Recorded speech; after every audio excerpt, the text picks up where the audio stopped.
le surnommait le lion du Panjshir, du nom de cette vallée du nord-est de l'Afghanistan qu'il a défendu toute sa vie. C'est très jeune qu'Ahmed Shah Massoud commence à lutter. D'abord à 19 ans contre le régime du communiste Mohamed Daoud Khan et puis à partir de 1978 contre les forces soviétiques qui occuperont son pays pendant 10 ans. À 9 reprises, l'armée rouge tentera de s'emparer de la vallée du Panjshir. 9 fois, le commandant Massoud la repoussera. Fin stratège, il est reconnu même par ses ennemis pour son courage et son indépendance. Mais son indépendance gêne aussi. Et il entretient des relations tumultueuses avec les puissances étrangères autant qu'avec les islamistes afghans. C'est dans son dernier entretien, alors qu'il combat les talibans avec son alliance du Nord, qu'il tente de prévenir le monde extérieur du danger que représentent les islamistes, un en particulier. Il ne faut pas se leurrer sur les terroristes.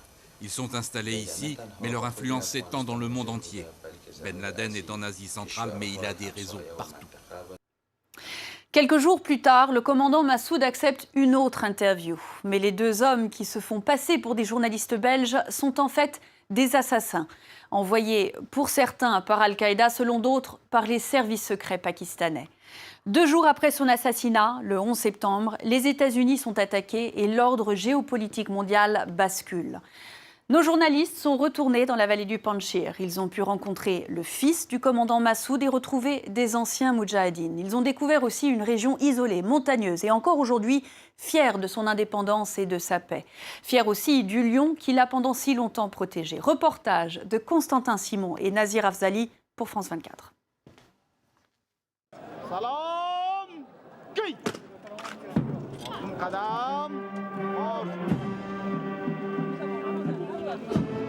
15 ans qu'il les a quittés. 15 ans qu'ils sont en deuil.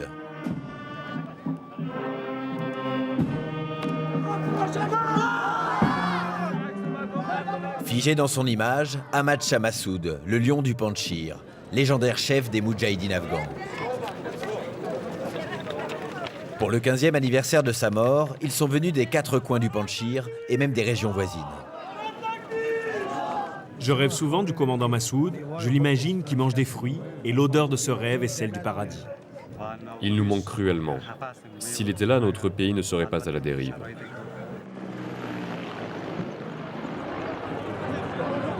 Soudain, la foule devient incontrôlable. Le numéro 2 du gouvernement, le docteur Abdullah Abdullah, est arrivé depuis Kaboul. C'était l'un des plus fidèles lieutenants du commandant Massoud. La crainte de tous, qu'un kamikaze en profite pour un nouvel assassinat. Faites attention à ces jeunes armés là-bas. Beaucoup d'armes circulent en Afghanistan, beaucoup d'armes dans cette région ravagée par 30 ans de guerre. Au milieu des vétérans de la guerre, un jeune homme discute avec les anciens. Ahmad Massoud, 27 ans, le fils du défunt commandant.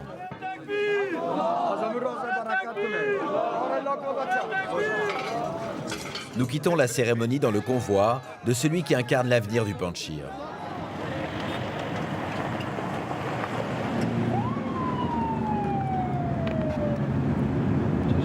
Le Panjshir, la vallée des lions, un havre de paix dans un pays ravagé par près de 30 ans de guerre.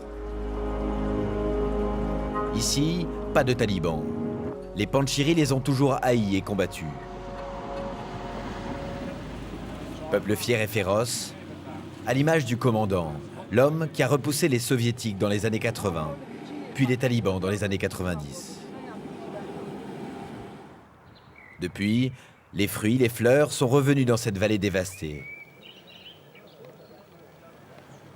La guerre n'est qu'un souvenir que les Panjshiris chérissent, comme leur passé glorieux.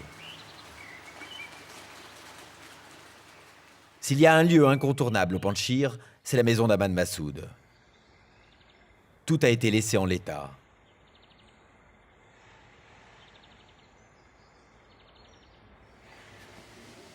Le maître est parti, mais son ombre est partout.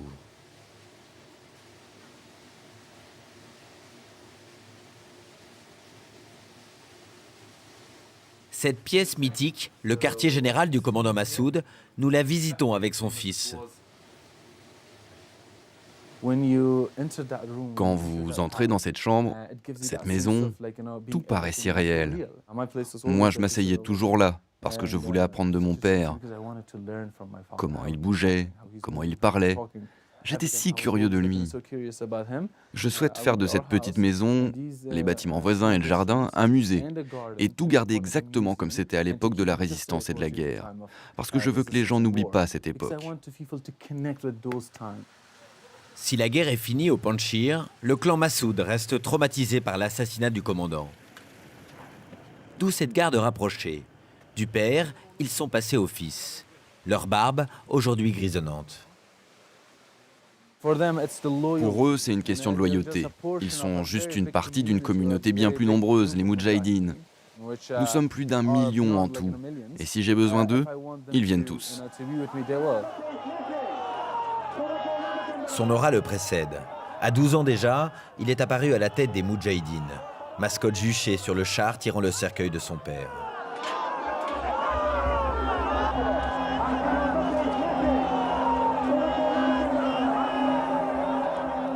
Aîné de 5 sœurs, Ahmad devra renoncer à son rêve de devenir astronome. Il est devenu l'unique dépositaire de la légende du plus célèbre des Moudjahidines. Un père avec qui la ressemblance est troublante. Le même regard châtain, le même visage. Et même s'il a fait ses études au King's College de Londres, les Panjshiris n'ont jamais discuté sa destinée.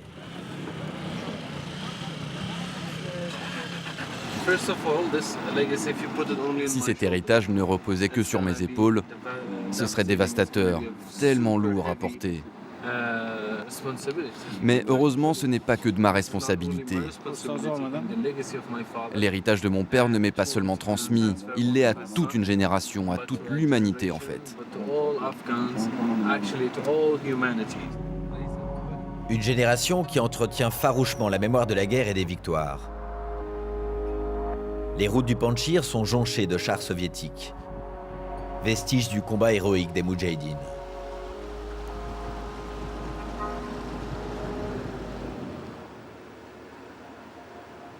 Nous avons retrouvé l'un de ces combattants, ces hommes qui ont réussi à repousser ce qui était à l'époque la plus puissante armée du monde. L'ancien Moudjahidine a voulu nous montrer comment il avait abattu l'un de ces chars. On a tiré dessus, puis il a pris feu. Il y avait 13 Russes qui brûlaient à l'intérieur. Moi, j'étais caché. Je regardais s'ils étaient en vie ou pas, s'ils allaient me tirer dessus ou pas.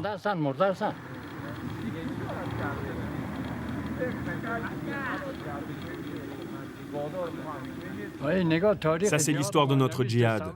Aujourd'hui encore, nous sommes connus comme des combattants. Nous avons combattu et abattu des monstres comme eux, et nous les avons gardés en souvenir pour que nos enfants n'oublient pas. Ne pas oublier cette guerre qui a été l'une des plus violentes de l'histoire du pays.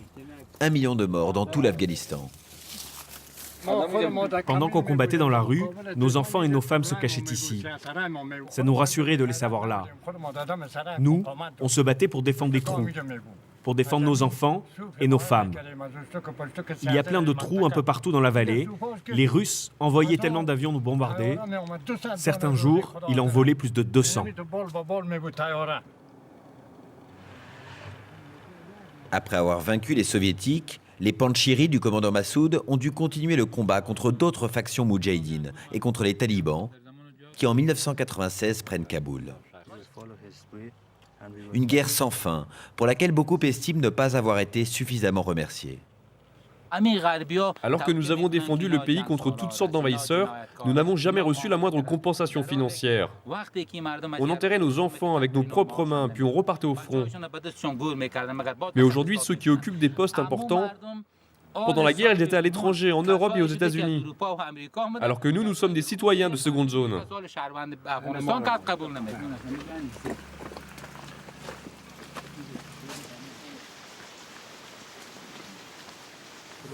Après 30 ans à guerroyer, Coco Asghar a abandonné le pakol, célèbre chapeau des Moudjahidines, pour revêtir un autre uniforme.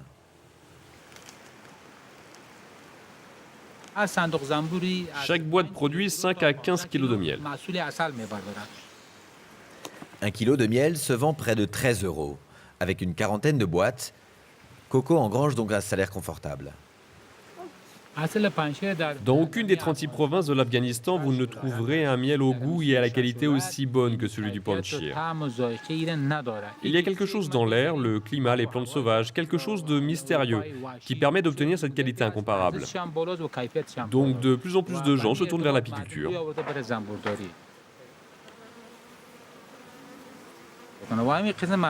Vous savez, les abeilles sont un peu comme les Afghans. Si on les attaque, elles savent se défendre. Mais vous, ne vous inquiétez pas, elles ne vont pas vous faire du mal. Je leur ai dit de ne pas vous attaquer.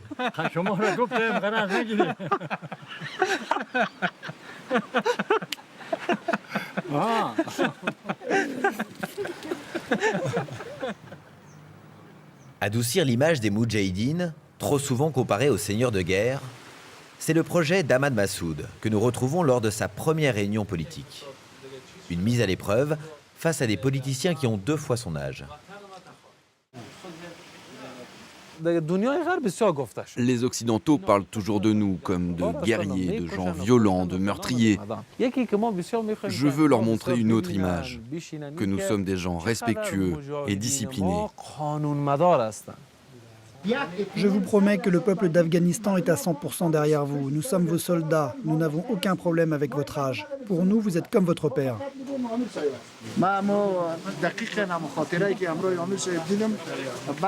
Je me souviens, après l'assassinat du commandant Massoud, on se réunissait ici, mais on n'avait plus rien en tête, plus rien à se dire.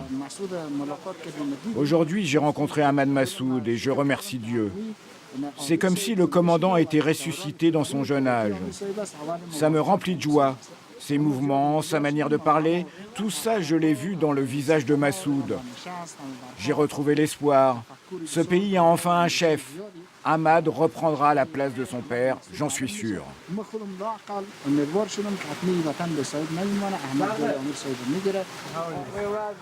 Plusieurs diplomates et journalistes étrangers sont venus saluer le jeune homme.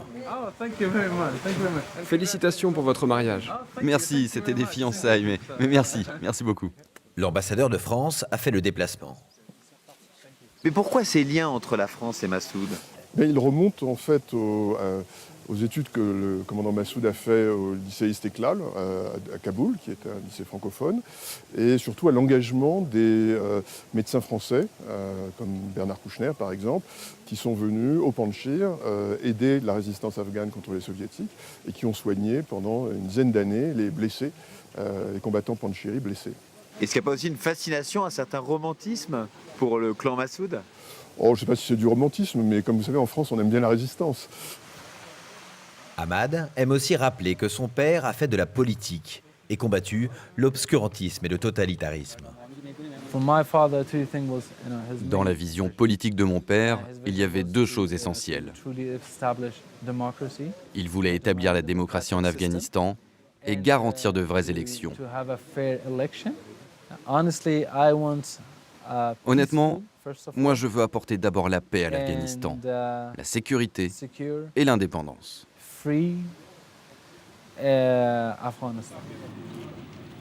Autre stèle posée par son père que l'héritier veut consolider, l'éducation.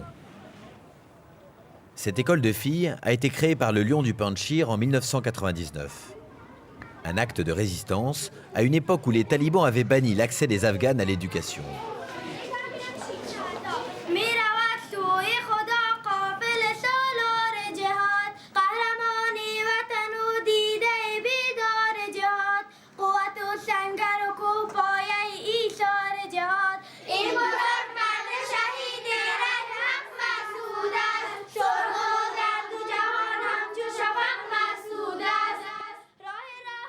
Sur les murs, l'histoire de Massoud prend plus de place que les règles d'arithmétique. Dans un pays où seuls 15% des femmes savent lire et écrire, le combat de Massoud pour l'éducation a fait du Panjshir une province modèle. Mes merveilleux élèves, je voudrais que vous compreniez que Massoud n'était pas qu'un personnage militaire, mais bien une figure culturelle et sociale aussi. Vous savez que les talibans ne laissaient pas les filles aller à l'école. Ils fouettaient celles qui essayaient d'étudier. À l'inverse, le commandant Massoud, notre héros national, a ouvert cette école où vous pouvez étudier. Pendant la guerre, les enfants étudiaient sous les arbres, dans les montagnes et les mosquées. Mais aujourd'hui, nous avons de belles écoles et c'est plus facile. La région reste pourtant très rurale et conservatrice. Mais face à l'avancée des talibans partout dans le pays, la vallée du Panjshir fait bien figure, encore et toujours, de bastion de la résistance. Et si les adolescents vénèrent encore Massoud, les plus jeunes, eux, ont d'autres rêves. Moi, je suis fan de Ronaldo et de Messi. Moi, je veux être ingénieur. Moi, docteur. Moi, footballeur. Moi aussi, footballeur. Personne ne veut être Moudjahidine? Non, c'est la paix maintenant au Panjshir. La paix, pour combien de temps? Plusieurs districts voisins du Panjshir sont déjà en train de passer sous le contrôle des talibans. Le fief du commandant Massoud devra peut-être un jour reprendre les armes. Les Panjshiris, eux, se disent prêts. Un reportage signé Constantin Simon et Nazir Afzali. C'est la fin de ce billet retour, mais vous pouvez revoir ce reportage sur notre site internet ainsi que toutes les anciennes éditions de cette émission. À très bientôt.